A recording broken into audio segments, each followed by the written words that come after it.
क्या होता है मरने के बाद, कहाँ जाती है आत्मा। आपने वेद पुराणों का कितना अध्ययन किया है और उनमें कही गई बातों का कितना मानते हैं। क्योंकि पुराणों की माने तो शरीर निश्वर यानी नाश होने वाला है, लेकिन आत्मा अविनाशी है जिसका नाश नहीं हो सकता है। मान्यता है कि किसी की मौत के बाद यमराज या उनके दूत उनकी आत्मा यानी सूक्ष्म शरीर को लेने आते हैं। वे उसे यमलोक में ले जाते हैं। यमलोक जाने के बाद भी कई मार्ग हैं। दूत किसी को किस रास्ते में यमलोक ले जाएंगे यह इस बात पर निर्भर करता है कि उसके कर्म कैसे रहे हैं। यदि वह पापी है तो उसे कई यातनाएं सहते हुए वहां तक पहुंचना होगा। यही नहीं, यमलोक में भी उसकी यातनाएं जारी रहती है। इसके बाद उसके कर्मों के हिसाब से ही उसका अगला जन्म निर्धारित होता है।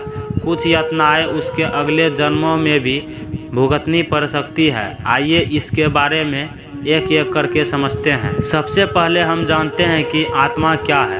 वेद पुराण और गीता के मुताबिक आत्मा अजर अमर है। आत्मा एक शरीर धारण करती है और जन्म और मृत्यु का समय व्यतीत होने पर उसे छोड़कर चली जाती है। फिर वह किसी और शरीर को धारण करती है। किसी आत्मा के जीवन का यह चक्र तब तक चलता रहता है जब तक कि उसे मोक्ष नहीं मिल जाता है। यह आत्मा सभी के अंदर है, मनुष्य ही नहीं पशु पक्षी जीव जंतु में भी है। आइए अब जानते हैं आखिर आत्मा कहाँ जाती है। आत्मा मरने के बाद क्या होता है। ऐसा माना जाता है कि मानव शरीर निश्वर है। जिसने जन्म लिया है उसे एक ना एक दिन अपने प्राण त्यागने ही पड़ते हैं। भले ही मनुष्य या कोई अन्य जीवित प्राणी 100 वर्ष या उससे भी अधिक क्यों न जी ले, लेकिन अंत में उसे अपना शरीर छोड़कर वापस परमात्मा की शरण में जाना ही होता है। यद्यपि इस सच में हम सभी भली भांति परिचित हैं, लेकिन मृत्यु के पश्चात जब सबको अंतिम विदाई दे दी जाती है तो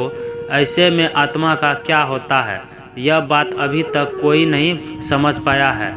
एक बार अपने शरीर को त्यागने के बाद वापस उस शरीर में प्रदापित होना असंभव है। इसीलिए मौत के बाद दुनिया कैसी है यह अभी तक एक रहस्य ही बना हुआ है। किस्से, कहानियाँ या फिर अफवाहों में तो मौत के पश्चात आत्मा को मिलने वाली यातनाएं या फिर विशेष सुविधाओं के बारे में तो कई बार सुना जा चुका है, लेकिन पुख्ता तौर पर अभी तक कोई यह नहीं जान पाया है कि क्या वास्तव में इस दुनिया के बाद भी एक ऐसी दुनिया है जहां आत्मा को संरक्षित कर रखा जाता है। अगर नहीं तो जीवन का अंत हो जाने पर आत्मा कहां चली जाती है। गीता के उपदेशों में भगवान श्री कृष्ण कहते हैं कि आत्मा अमर है, उसका अंत नहीं होता है, वह सिर्फ शरीर रूपी वस्त्र बदलती है। वैसे तो कई बार आत्मा की अमर यात्रा के विषय में सुना जा चुका है, लेकिन फिर यह सबसे अधिक रोमांच और जिज्ञासा से जुड़ा मामला है। गरुड़ पुराण, जो मरने के पश्चात आत्मा के साथ होने वाले व्यवहार की व्याख्या करता है, उसके अनुसार जब आत्मा शरीर छोड़ती है तो उसे 2 यमदूत लेने आते हैं।